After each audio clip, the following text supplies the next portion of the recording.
Hello mga chaps! Ako Madam Kila. Welcome back to my vlog!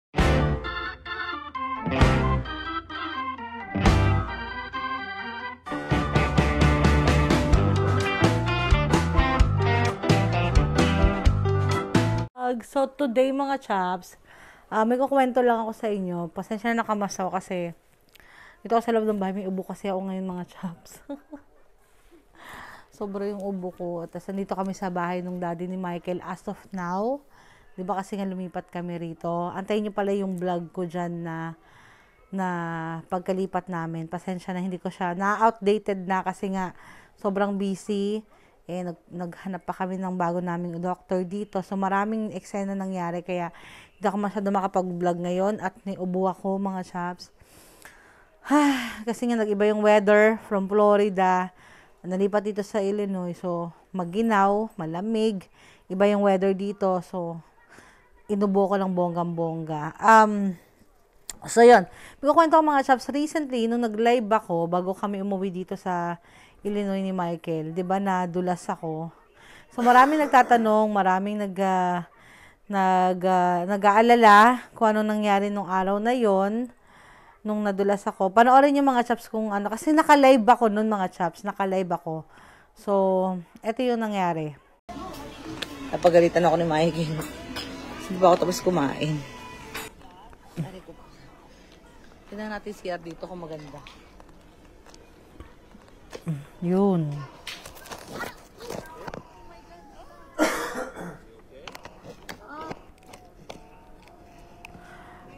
Meron tao dun sa likod ko. Hindi sa likod ko, sa may gilid ko mga chaps. Yan o, yung afam na yan. Buti na lang, nandun siya banda sa may gilid ko. Kundi mauuntog talaga ako mga chaps. Pero napasplit ako dyan. Alam mo yung split, yung parang ka naging ballerina. Sobrang napasplit ako dyan, kaya ang lakas ng kabog ng puwet ko talaga. Si Michael kasi, hindi niya naman nakalain na madudulas ako. So, dati, tinatanong niya kung gusto ko ng alalay na, papunta sa toilet. Pero sabi ko, kaya ko naman. Kasi nga nakalive ako noon. So, yan napasplit ako. Pero buti si Kuya mo Afam, ando siya sa gilid, parang, buti na niya ako na naharang niya ba yung kailangan yung mapapaganon ako.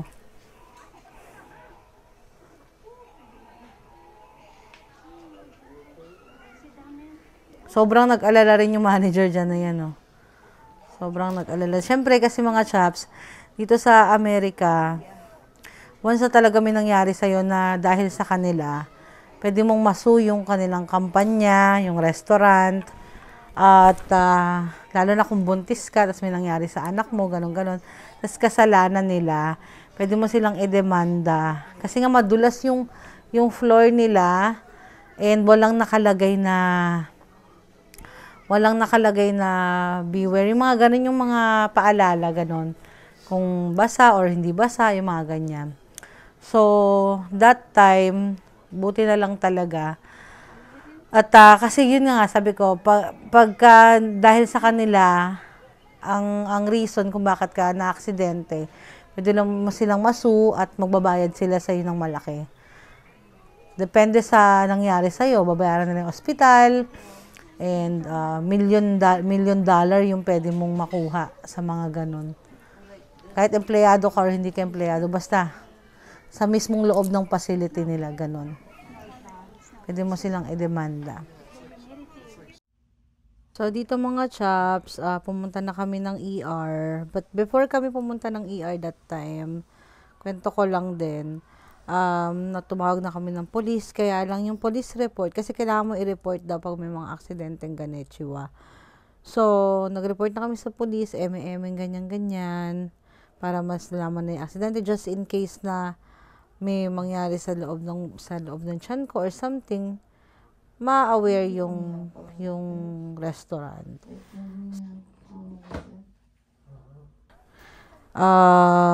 Medyo sumasakit talaga yung ko niyan, yung aking pelvic, yung sa ilalim ng tiyan ko, sumasakit yan that time. Tapos yung mismong tiyan ko, sobrang sakit. nagka-cramping siya, kaya nag-aalala kami ni Michael. I think ito yung unang hospital. Ito yung unang hospital na ER na napuntahan namin, malapit doon sa restaurant na yon. Kasi dalawang hospital yung pinuntahan namin, mga chaps. Kasi to, ibang hospital to. Ito, hindi ito yung hospital ko talaga na pinaka na nandun yung OB ko. Ito is like emergency hospital, yung parang yung pinakamalapit na emergency hospital. Pero kailangan kong pumunta sa pinaka-hospital ng OB ko talaga. Pero that time, kasi syempre, rush nga. So, hindi na kami nakapunta ron. Dito muna kami pumunta just in case. Papa-check up kami kung ano ba. Yeah, so they want you to go there. You guys can go by like private vehicle. We're just getting your paperwork together. And then they'll monitor the baby for about a half hour, make sure everything looks okay. Okay. All right. So we're gonna go there. Yeah, like we're gonna like have you leave here and go directly there. Okay. Oh, yeah. Okay, so we're just getting everything together. We have to get some paperwork together because it's technically a transfer. Okay. Okay. All right. They'll be in shortly. Okay. If you want, you can go ahead and get dressed. Take that off. Okay. Na nga mga chaps, narinig nyo naman, ito nga, ilipat kami dun sa mismong hospital ko, kung nasan yung pinaka-OB ko. Gusto nila sila ang mag-check sa akin, ma-ultrasound, ma-check yung baby, ganito, ganyan. Kasi yung doctor na kanina, hindi talaga siya OB. Pero, pangkalahatan siya, pero syempre, mas ano pa rin siya sa pinaka-OB-GYN. So, ita-transfer niya kami. At least na-check niya na ako ng konti.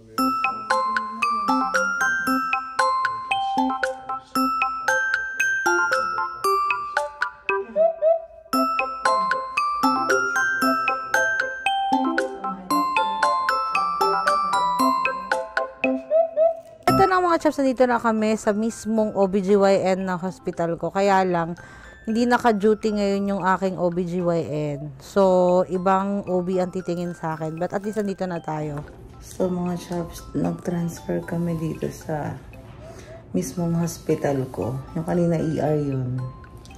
Ibang hospital siya. Ay, ano siya, yung parang extension siya ng hospital ko.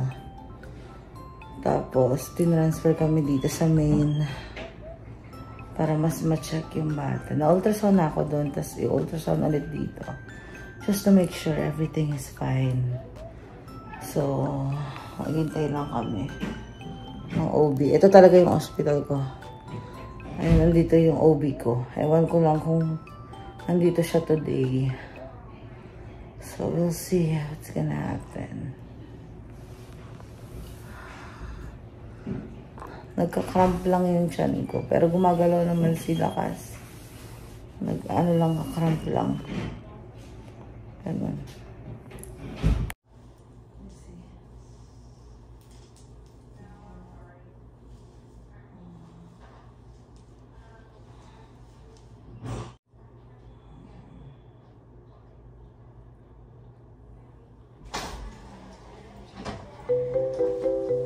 Are you comfortable like that?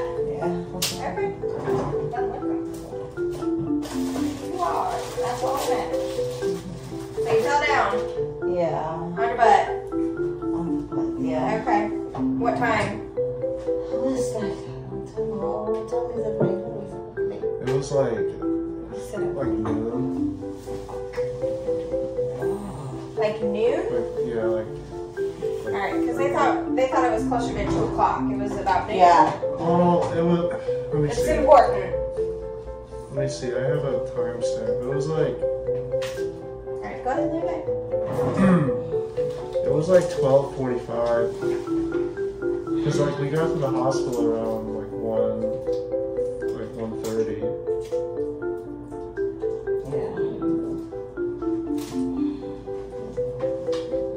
Did they monitor your baby while you were there or just do an ultrasound? They just did like a quick ultrasound. Okay. So you were at the hospital for like 3 hours before you came over here?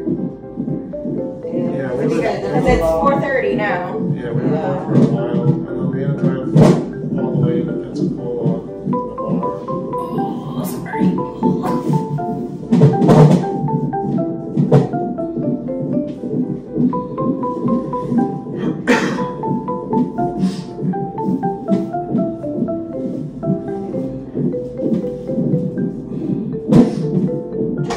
My boss is calling over there to get him to discharge it out. Okay, thank you.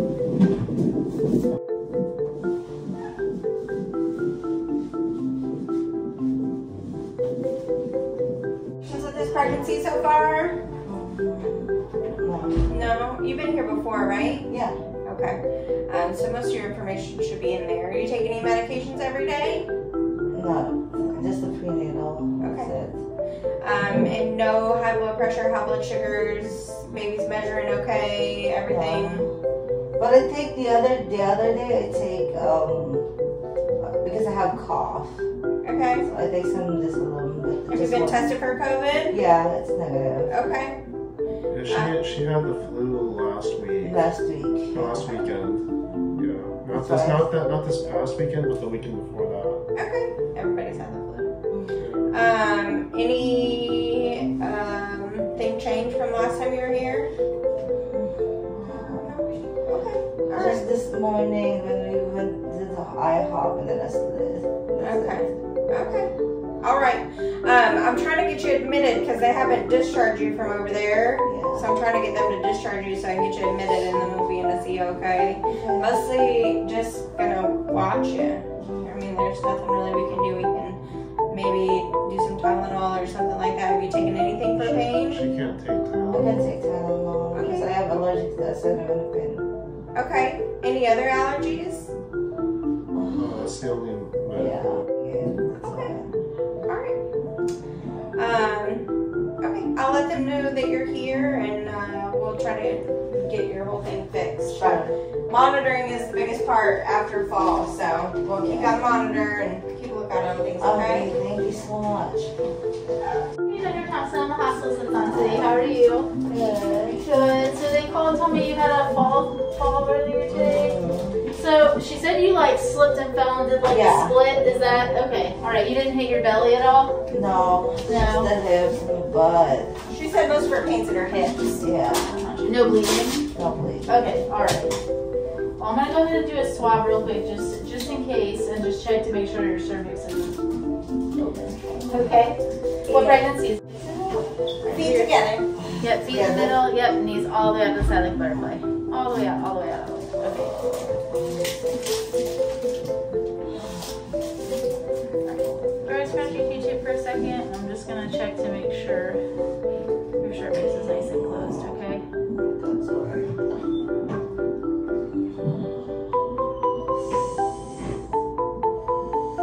They said they think she fell at about 12:45. Oh, okay.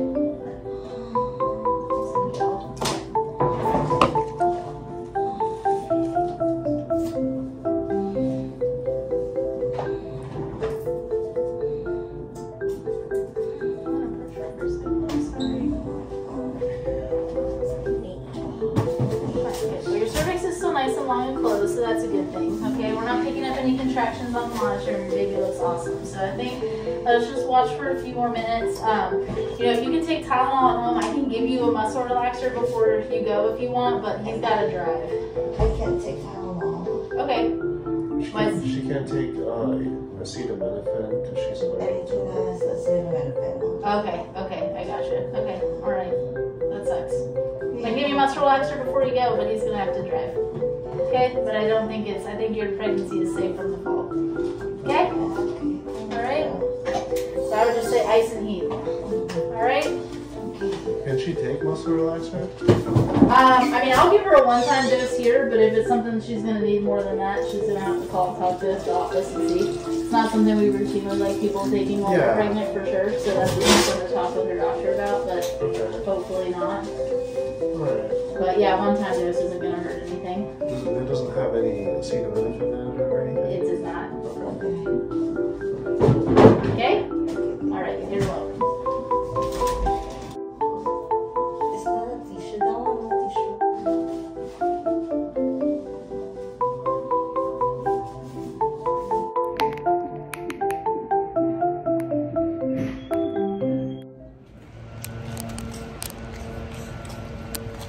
Mga chaps, pauwi na kami. Binigyan ako ng gamot.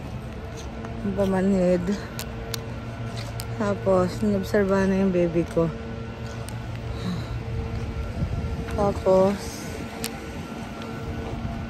Naka-monitor lang sila. Take your mask down so they can hear you better. Just in case. Naka-monitor lang sila for the whole night. I need to report na lang just in case may something different nangyari. Fortunately, okay naman. Buti naman okay sila lahat. Yung heartbeat niya okay lahat. Good. So good.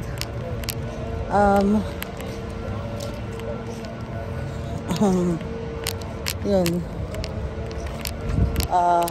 Naka-monitor lang. And yung heartbeat niya okay din. Na-ultrasound na kanina, so okay na yun. And malapit na kasi ako di ba mga few weeks I think. So monitor lang muna sila. Yeah, as of now very good. Walang problema. Thank God. So ito yung hospital ko. Show them na hospital Maylan. Yan yung akin hospital. Dito talaga kami pati OB ko nandito. Yung kaninang unang pinuntahan namin, extension lang yun. So, yeah, pauwi na muna kami. At kailangan ko daw mag-rest. Pinainom ako ng pampamanhid sa buong katawan para maibsan yung ng belly ko. Cramping. At saka yung what do you call that? Yung hips ko masakit. So, binigyan ako ng gamot. So, yun nga mga chaps, nagbabalik. Yun, everything is okay. Wala tayong problema. Sobrang lakas ni lakas. Natutuwa ako kasi nagpa-ultrasound din kami mga chaps nung dumating kami dito. So, sobrang nagpapasalamat ako. Tsaka sa mga nag-pray, yung mga nanood ng live that time, yung mga nag-alala, pasensya na pag-alala ko kayo at ang tagal kong na-upload tong update. And yun na nga, maraming salamat sa inyo mga chaps, sa mga prayers ninyo. Sobrang okay ang bebe ko, okay din ako. And then meron tayong bagong picture nila kasi. Asa na ba yun? Ito yung bago niyang picture, pakita ko sa inyo. Sobrang cute, tsaka medyo mas clear na siya ngayon. As in, mas clear na siya. Wait lang. Nakangiti siya. At nakadilat, in fairness, sabi nung nag-ultrasound, bibihira daw siya makakita ng batang nakadilat sa ultrasound. So, this is very rare, sabi niya. So, tuwang-tuwa siya, nakita niya yan. Also, meron dito parang nakaano siya. Yung kinakain niya yung kamay niya, meron dito. Nakain niya yung kamay niya mga chaps, ayan. Ayan. Diba, so cute. Tapos, ito naman yung para siyang humihikab. Ayan. Para siyang nahikab dyan. Diba? Oh. Ayan. Ayun. Ay, naka-ano siya, naka-middle finger. Ito mga chaps, naka-middle finger. Bata pa. Masama na ugali. May attitude na agad. Attitude na agad. Bibilakas. Yun. Ay, din na nga mga chaps. Maraming salamat ulit sa mga nag-pray. Thank you so much. Okay na tayo ngayon. And update ko kayo ulit. And abangan niyo yung vlog namin ng paglipat namin ng Michael dito sa bahay ng daddy niya.